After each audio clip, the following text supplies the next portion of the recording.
కాకినాడ జిల్లా పిఠాపురంలో Sudigali Sudheer, getup scene, Sriprasad, Shri Vallabha మహా సంస్థానాన్ని సందర్శించారు. అనంతరం జనసేన అధినేత పవన్ కళ్యాణ్ లక్ష మెజారిటీతో గెలవాలని మొక్కులు చెల్లించుకున్నారు. ఇక జనసేన, టీడీపీ, బీజేపీ ఉమ్మడి ప్రభుత్వం ఏర్పడాలని కోరుకుంటున్నట్లు వివరించారు. పవన్ పై అభిమానంతోనే పిఠాపురంలో ప్రచారం చేస్తున్నామన్నారు. ప్రచారంలో ఎక్కడ చూసినా లక్ష మెజారిటీ పక్కా అని ప్రజలు చెప్తున్నారని ఆనందం వ్యక్తం చేశారు. మరికొన్ని రోజుల్లోనే పవన్ కళ్యాణ్ ఎమ్మెల్యే అవుతారని, దేశంలోనే పిఠాపురం నియోజకవర్గాన్ని నంబర్ 1 నియోజకవర్గంగా తీర్చిదిద్దుతారన్నారు. జనసేన అలాగే టీడీపీ, బీజేపీ కూటమి ప్రచారంలో భాగంగా పిఠాపురం రావడం జరిగింది.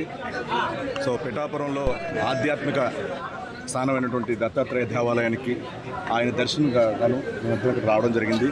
దర్శనం చేసుకున్నాం. అందరం బాగుండాలి, అలాగే జనసేన బాగుండాలి, జనసేన గెలవాలని, కూటమి గెలవాలని కోరుకున్నాం.